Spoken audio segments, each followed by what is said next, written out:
Aqui foi onde eu nasci. Na minha época era um pouco mais bonito.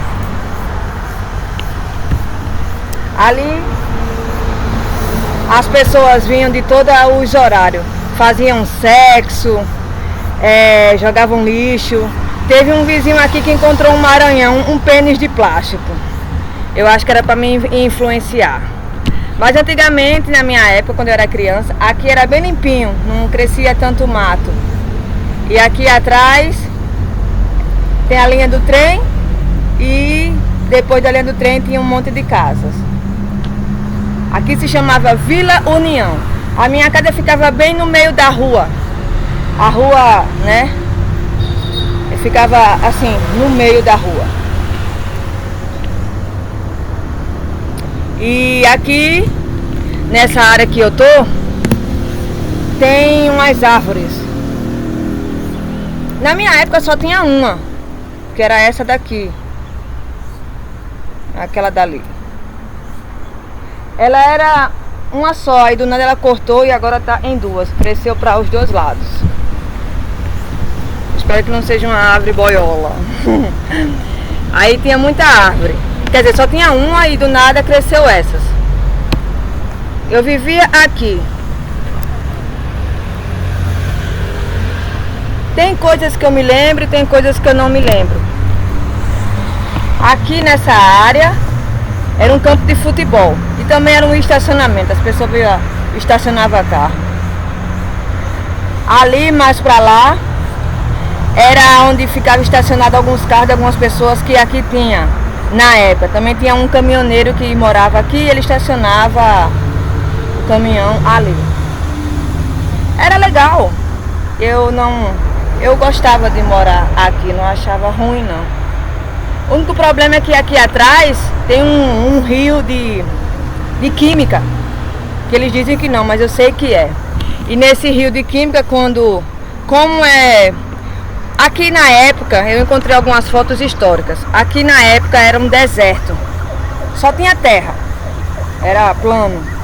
E com o decorrer do tempo veio essa fábrica, que aqui é uma fábrica, se chama Fábrica da Matarazzo. E aqui eles fabricavam, o povo que me dizia, porque eu não cheguei a pegar, na época eu não cheguei a pegar a fábrica funcionando. Mas diziam que fabricava óleo, refrigerante, sabão, entre outras coisas. Mas lá para trás tem umas fábricas de algodão, de agave, entre outras coisas. Mas eu também não sou dessa época não. Essa época aí de agaves e outras coisas é da época da minha avó e da minha mãe.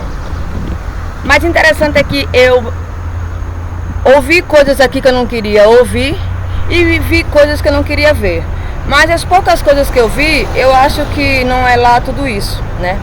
E aqui eu gosto de vir pra cá porque aqui mal tem pessoas vindo pra cá. E aqui eu fico sossegada para ler, escrever, desenhar, cozinhar, porque aqui tem tanto lixo. Com o decorrer do tempo que aqui não ficou mais tendo muitas pessoas, aqui começaram a jogar muito lixo. Então eu do nada meio que comecei a limpeza. Outros vídeos que eu fiz por aqui tava cheio de mato e tudo mais. Ali, essa parte aqui tá um pouco mais limpa, que eu limpei entre 2, 3 dias. Toquei fogo aqui em alguns lixos. E aqui também tá um pouquinho limpo. Dá pra ver, se alguém assistiu os vídeos aí, dá pra ver. E eu vivia aqui era onde eu, sei lá, ficava um pouco tranquilo, vamos dizer. Mas o que eu achei estranho é que com o decorrer do tempo cresceu essas árvores. Ó, tem 1, 2, 3, 4, 5, 6, ou tem 6 ou é 7 árvores.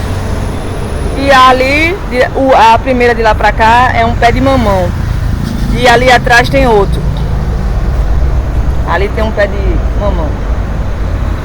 E essa árvore aqui, eu não sei o nome dela científico. E o nome popular aqui que a gente conhece na época se chama mata-fome. Tem um período do ano que ela começa a dar um tipo de frutinha. É como se fosse uma fruta, mas eles chamam de fruta silvestre. Ela tem a casca verde e às vezes na lateral meio rosa, sei lá. E dentro dela é como se fosse uma massa. É como uma massinha. Se você tirar ela no ponto certo, ela é doce, ela é meio adocicada e um pouco... esqueci a palavra, mas ela é um pouco adocicada. É gostosa, eu particularmente gostei. E ela tem um caroço preto no meio, então assim, eu conheço ela por mata-fome. Tentei procurar o nome dela científico na internet e nos livros, mas até agora não encontrei nenhum livro parecido com a árvore, né? Porque até onde eu estudei, as sementes, quando crescem, seja árvores ou plantas, elas se alteram com o decorrer da sua evolução, assim como o ser humano, né? Você nasce bebê, depois é criança, depois é adolescente, adulto e fica velho. A mesma coisa é o sistema das plantas. Então, a planta ela se modifica com o decorrer do seu crescimento. Então, às vezes, quando você quer identificar uma planta, fica meio difícil. Você tem que estudar realmente o desenvolvimento de várias árvores e plantas para saber se é realmente aquela. Um exemplo. Eu vou viver na floresta durante um certo tempo, mas vai ter uma hora que não vai ter comida para eu caçar e nem vou ter mais comida na minha mochila. Então eu vou sobreviver de algumas árvores de frutas silvestres, árvores silvestres. Só que eu tenho que saber qual árvore e qual planta exatamente são para utilidade humana, né, de consumo. Porque se eu não souber, eu vou comer algo envenenado e vou morrer. Tem até um filme que eu li o livro e assisti o filme, que se chama Na Natureza Selvagem. O boy comprou um livro de planta silvestre na região que ele ia acampar durante um certo tempo e ele acabou comendo uma planta, uma folha lá, era uma folha comestível de uma planta específica. Então ele estava naquele período que eu falei, né, que não tinha o que caçar e o que comer, e ele pegou o livro e foi caçar as folhas comestíveis, como tipo assim, a gente não come alface, coentro, couve-folha, entre outras, né, salsinha, enfim. Então ele foi comer algumas folhas silvestres.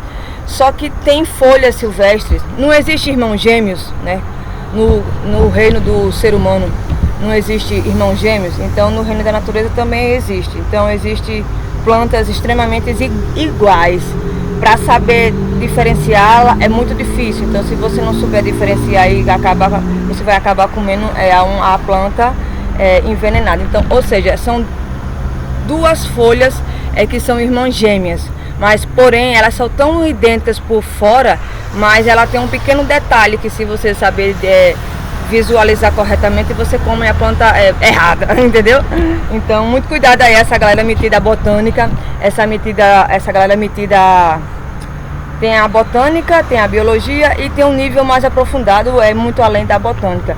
Ou seja, o ser humano não é páreo para a natureza, botem isso na sua cabeça.